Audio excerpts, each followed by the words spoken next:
이번에 붙잡힌 외국인은 전부 태국 국적으로 4명을 제외하고 모두 불법 체류자였습니다. 중국이 최고다. 중국이 곧 전 세계다. 한국은 중국의 속국이다. 이런 생각을 가지고 있던 한 중국의 공예가가 있습니다. 중국의 문화를 전 세계에 전파하겠다는 큰 꿈을 가지고 태국을 찾아가게 되는데요. 최근 태국에서 벤코리아 한국 불매 운동이 일어난 것을 알고 있대다 싶어 태국으로 가게 된 것이죠.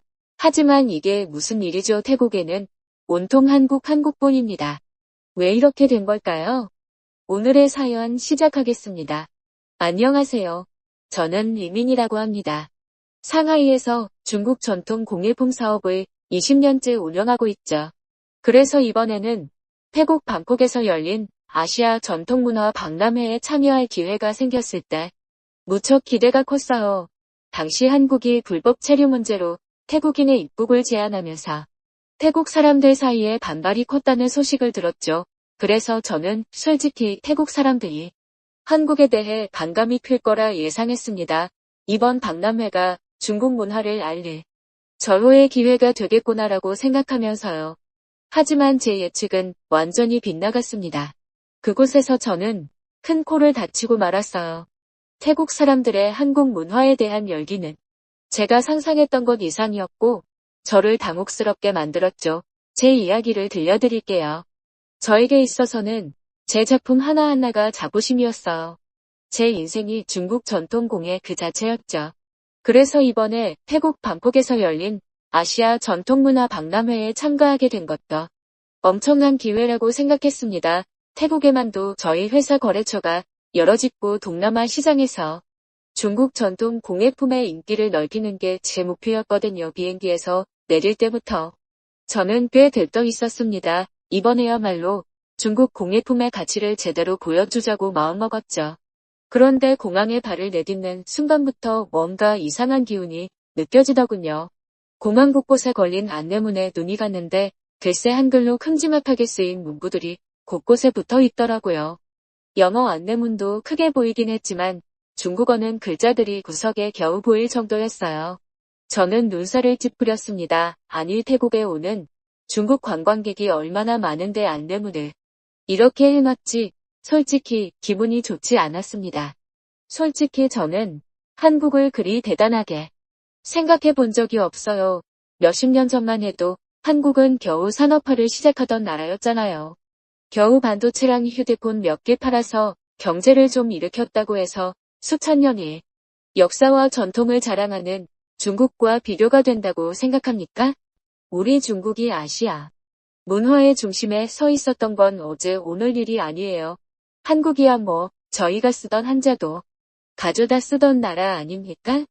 태국 사람들도 알 거 다 알 텐데 이런 식으로 중국어를 소홀히 하다니 아니면 한국 사람들이 태국에 그만큼 많이 오는 건가? 뭐 그럴 수도 있겠지만 내리자마자 보인 이 한국어 안내문들의 어이없음을 감출 수가 없었어요. 호텔로 가는 택시 안에서도 계속 그런 생각이 들었어요. 내가 너무 민감한 건가? 그래도 설마 한국어가 중국어보다 우선일 리가 없다고 스스로 위로했죠. 그렇게 혼자 마음을 추스르면서 다음날 박람회장으로 향했습니다. 박람회장에 도착하자 드디어 제 부스를 세우기 시작했습니다. 제가 아끼고 사랑하는 작품들이죠. 진귀한 도자기와 작은 공예품들, 제 손길을 닿은 작품들을 가지런히 놓고 보니 다시 마음이 차분해졌습니다. 그래, 여기서 내 작품을 보고 태국 사람들이 감동을 받을 거야. 내 인생을 바친 공예품들로 그들에게 중국 문화를 보여줄 수 있겠지. 그렇게 제 부스를 정리하던 중 옆에서 이상한 소리가 들려왔습니다. 어디서 많이 들어본 노래인데 박람회장에서 들을 거라고는 생각지 못했던 그 노래가 흘러나왔어요. 바로 K-팝이었죠. 순간 당황스러웠습니다. 아니, 전통문화 박람회의 K-팝이라니.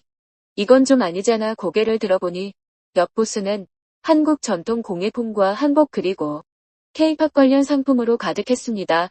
한복을 입은 직원들은 K-팝 관련 굿즈를 나눠주고 있었고 그 부스 앞은 사람들로 붐비고 있었어요. 전통문화 박람회라면 당연히 중국 전통 예술품이 중심이 되어야 한다고 생각했는데 웬일인지 옆 부스에 모든 시선이 쏠리고 있는 거예요. 솔직히 좀 화가 났습니다. 이 사람들은 한국 문화를 제대로 알지도 못하면서 겉모습만 보고 휩쓸리는 게 아닌가 속으로 계속 불평이 나왔죠. 그런데 한편으로는 인정하기 싫지만 한국 문화가 이토록 인기를 끌고 있다는 사실이 당혹스러웠어요. 내가 그토록 자부심을 가지고 내놓은 공예품들은 고작 몇 명만 힐끗 보고 지나가는 반면 옆부수는 남녀노소 모두 흥미로운 듯이 바라보고 있었죠. 이쯤 되니 머릿속이 복잡해졌습니다. 왜 사람들이 중국 전통 공예품엔 그다지 관심을 보이지 않는 걸까? 왜 한국 부스만 인기가 많은 거지? 불편한 마음을 억누르면서도 자꾸만 옆부스의 인파가 신경 쓰이기 시작했어요. 이렇게까지 차이가 날 줄은 몰랐거든요. 다음 날, 저는 도저히 답답한 마음을 주체할 수 없어서 행사를 도와주고 있던 태국인 직원 수티에게 물어봤습니다. 수티 씨 솔직히 말해봐요. 태국 사람들은 왜 그렇게 한국 문화에 열광하는 겁니까? 이곳은 전통문화 박람회인데도 저렇게 한국 문화가 인기라니 이해가 안 되네요.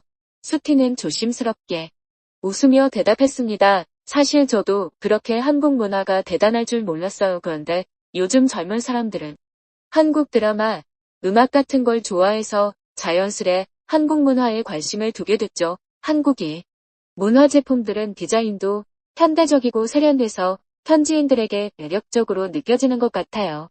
그 말에 솔직히 가슴이 쿵 하고 내려앉았습니다. 우리 전통 공예품은 현대적이지 않다는 건가? 한편으론 젊은 층이 한국 대중문화를 좋아하는 건 잠깐일 뿐이야라고 스스로를 달래고 싶었죠. 하지만 수티의 이야기를 들으면서 마음 한편에서는 묘한 열등감이 싹트고 있었습니다. 그래도 저는 한숨을 쉬며 대답했습니다. 한국 문화는 너무 대중적인데 그런 게 오랫동안 사람들의 관심을 끌 수 있을까요? 우리는 5,000년 역사를 자랑하는데 단순한 유행에 불과하지 않을까요? 수티는 그 말을 듣고 살짝 미소를 지으며 말했습니다. 맞아요. 그런데 그 유행이 이토록 지속되니까 놀라운 거죠. 전통적인 것도 중요하지만 사람들이 쉽게 다가갈 수 있는 것도 매력이 되는 것 같아요. 사람들이 흥미를 느끼도록 하는 것, 그게 한국 문화가 이곳에서 성공하는 이유 같아요. 그 말을 듣고 한동안 아무 말도 할 수 없었습니다. 마치 제 마음을 꿰뚫어보는 것 같았거든요. 스티와의 짧은 대화는 어쩌면 아무것도 아닐 수 있지만 저는 이 사건이 시작에 불과하리란 생각이 들었어요. 박람회 둘째 날이 밝았습니다. 제 부스를 찾는 사람들이 늘어나길 바라는 마음으로 일찍부터 자리를 지켰지만 현실은 여전히 냉정하더군요. 몇몇 사람들이 제 공예품을 흥미롭게 쳐다보는가 싶다가도 금세 고개를 돌리고는 옆부스로 가버리는 겁니다. 옆부스는 여전히 한국 관련 상품과 케이팝 음악으로 가득했고 부스 앞은 사람들이 끝없이 모여들었죠.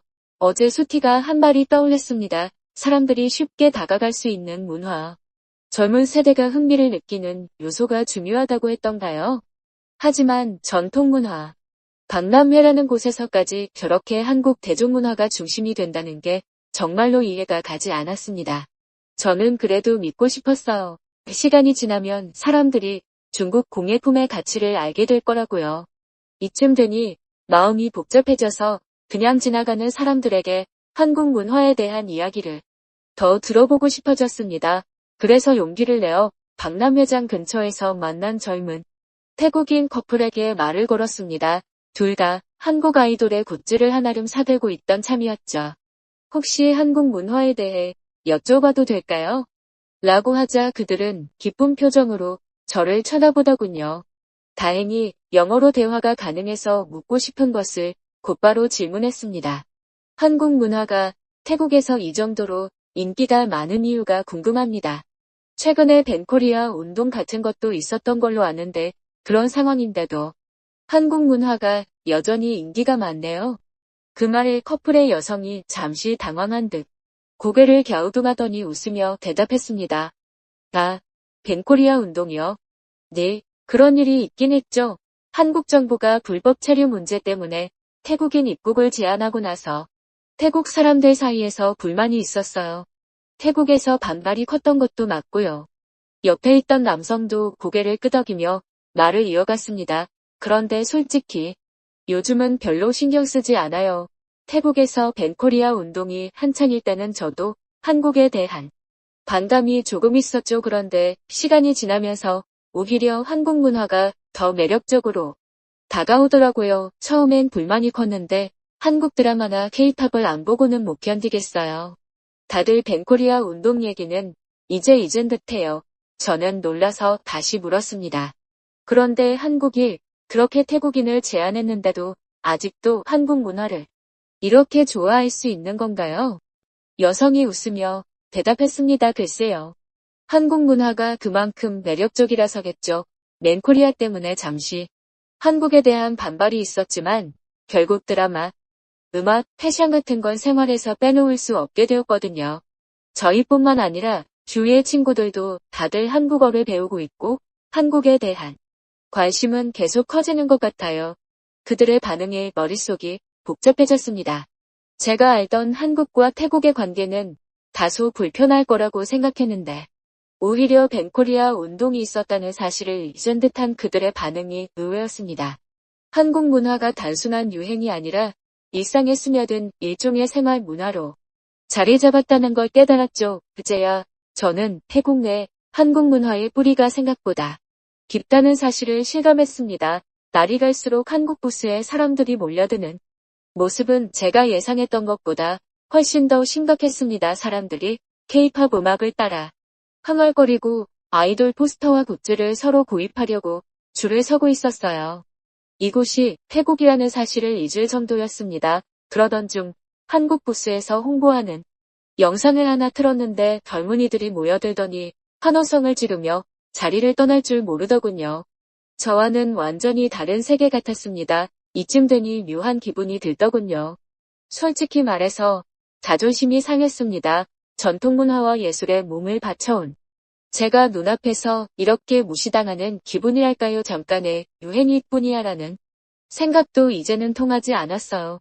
사람들은 제 부스를 지나가며 한 번씩 들여다볼 뿐 정작 발길은 옆으로 향하기까요. 그러던 중에 아는 태국인 거래처 대표가 찾아왔습니다.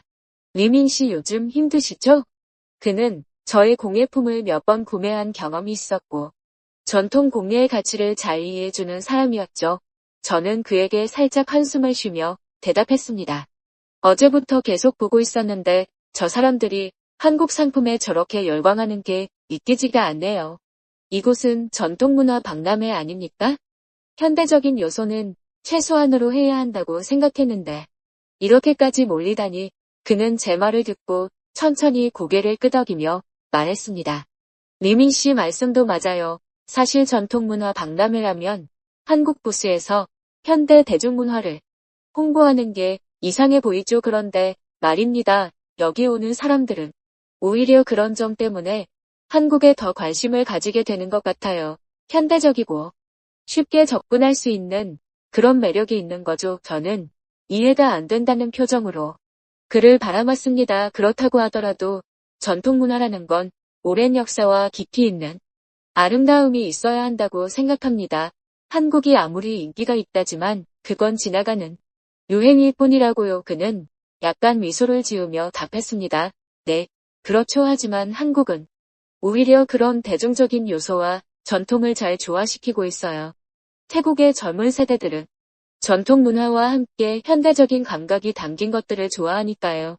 어쩌면 지금의 한국 문화는 현대와 전통의 균형을 잘 맞춘 결과일지도 모르죠. 그 말을 듣고 솔직히 가슴이 철렁 내려앉았습니다.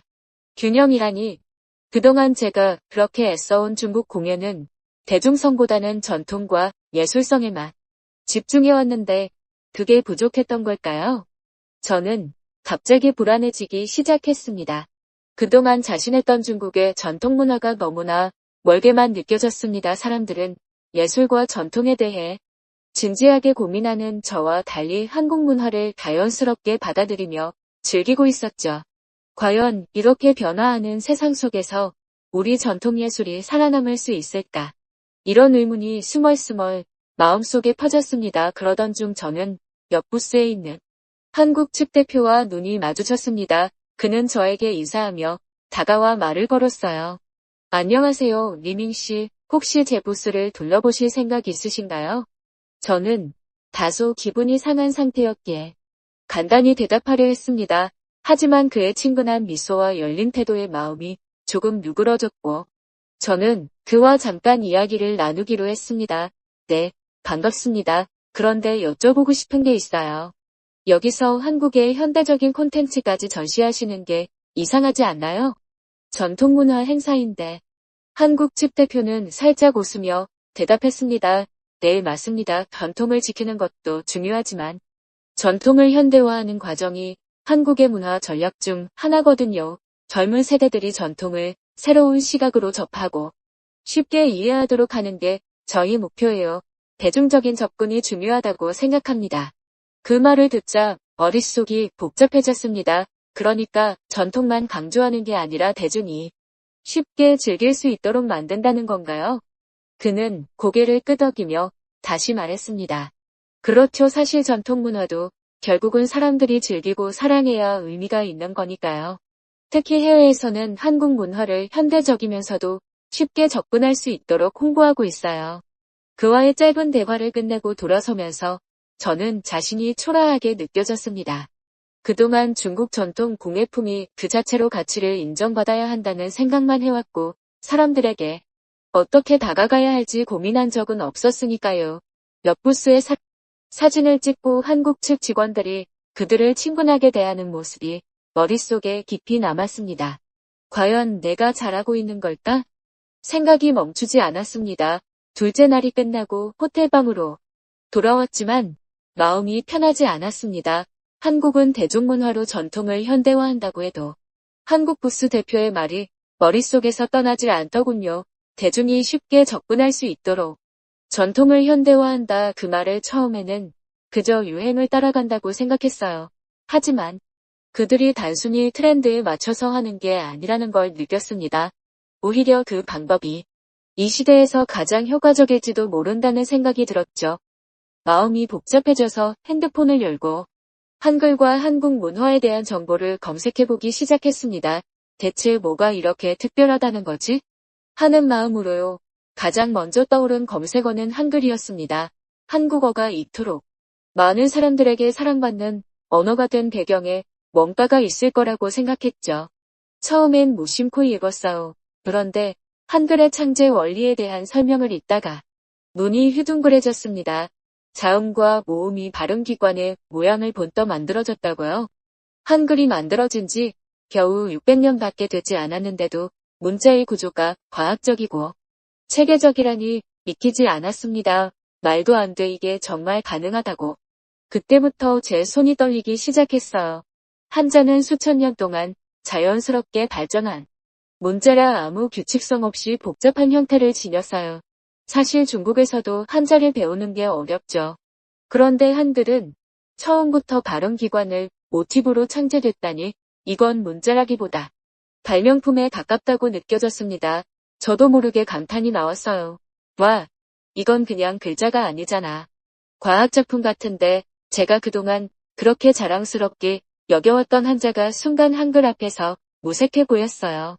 몇 시간 동안 자료를 뒤져봤지만 아무리 읽어도 이게 600년 전에 만들어졌다는 사실이 잘 믿기지 않더군요.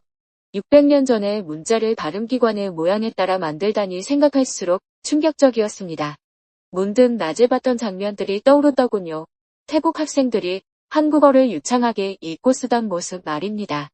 그들이 이렇게 빠르게 한국어를 배우게 된 이유도 한글이 이렇게 단순하고 직관적인 문자이기 때문이겠죠. 제 자신이 자랑스러워했던 한자는 반대로 복잡하고 어렵다는 점에서 태국 젊은이들에게 매력적으로 다가가지 못했을 겁니다. 그동안 저는 한자가 인류 최고의 문자책이라고 확신했어요. 수천 년의 역사를 가진 문자이니까 당연히 세계에서 가장 우수한 문자일 거야 하고요. 그런데 제 앞에 놓인 한글의 자료들이 저의 신념을 뒤흔들고 있었어요. 너무 충격적인 진실이었죠. 이게 정말 맞는 걸까? 내가 그동안 알고 있었던 게 다 틀린 거야. 머릿속이 하얘지면서 어제 만난 한국 부스의 대표가 한 말이 떠올랐습니다. 대중이 쉽게 즐길 수 있는 것이 중요하다는 그의 말이요. 한글은 간단하고 논리적이어서 쉽게 배울 수 있으니 당연히 사람들이 자연스럽게 한국 문화를 접할 수 있었던 거겠죠. 제가 꿈꿨던 중국 문화의 세계화가 이토록 실패한 이유가 이런 점 때문이었나 싶었어요. 저는 한글이 한자보다 덜 가치 있는 문자라고 생각해왔어요. 한자가 더 어렵고 복잡하니까 당연히 우수하다고 여겼던 거죠. 하지만 한글을 알아가면서 그 생각이 완전히 깨졌습니다. 대중들이 한글에 더 쉽게 다가가고 그 덕분에 한국 문화가 전 세계적으로 사랑받고 있다는 걸 부정할 수 없게 됐거든요. 도저히 마음을 가라앉힐 수가 없었습니다. 그래서 깊은 밤이었지만 호텔 주변을 걷기로 했어요. 혼자 거리를 걸으며 그동안 제가 얼마나 한자에 집착하고 있었는지를 돌아보게 되더군요. 전통의 아름다움과 가치를 알리는 것도 중요하지만 사람들이 쉽게 이해하고 접근할 수 있도록 만들어야 한다는 생각은 한 번도 해본 적이 없었거든요. 그동안 제 작품에 대한 자부심은 전통이 가진 깊이에서 나오는 거라고만 생각했는데 이제는 그게 오만일지도 모른다는 생각이 들었습니다. 그러다가 한 가지 사실이 더 떠올랐습니다. 한국은 한글을 전 세계에 알리기 위해 다양한 홍보를 진행했고 인도네시아의 소수민족이나 볼리비아 같은 나라들에서 한글을 문자로 채택했다는 거예요. 중국의 한자는 수천 년의 역사를 자랑하지만 다른 나라들이 한자를 자국의 문자로 쓰겠다고 요청한 적은 없었죠. 그때 저는 한숨이 나왔어요. 중국의 역사는 길지만 세계로 뻗어나가지 못한 이유가 뭘까? 사람들이 쉽게 접하지 못하니까 아닌가. 이제는 이 모든 게 제 잘못 같았습니다. 사람들이 쉽게 다가갈 수 없는 전통이 무슨 소용이 있겠습니까? 그동안 제가 너무 고지식했던 거죠. 복잡한 전통성을 유지하는 것만이 자랑이라고 생각했으니까요. 한국의 대중문화와 한글의 힘이 보여주는 성공 사례는 그동안 제가 외면해왔던 것들이었어요. 마지막 날이 되었습니다. 머리가 복잡해 밤새 제대로 잠을 못 자서인지 아침이 밝았는데도 기운이 없더군요. 방콕에서의 일정도 끝나가고 남은 전시 물품들을 정리하면서 다시 상하이로 돌아갈 준비를 했습니다. 솔직히 기대와 자부심으로 가득했던 박람회였지만 돌아보니 제 자신이 초라해 보이기만 했어요. 짐을 정리하고 잠깐 밖으로 나가서 공항으로 가기 전에 방콕 거리의 마지막 풍경이나 구경할까 싶었습니다. 하지만 길을 걸으면서도 한국 문화에 대한 생각이 머릿속을 떠나질 않더군요. 거리 곳곳에서는 여전히 K-팝 음악이 울려 퍼졌고 젊은이들은 거리에서 한국 아이돌의 노래를 틀어놓고 춤을 추고 있었습니다. 그들 사이로 걸어가려니 마음이 더 무거워졌어요. 이곳이 정말 태국인가? 풀 정도로 방콕의 한복판이 작은 한국처럼 느껴졌습니다. 그러다 거리 한쪽에서 학생들이 한국어로 된 간판이 붙은 카페에 들어가는 모습을 봤어요.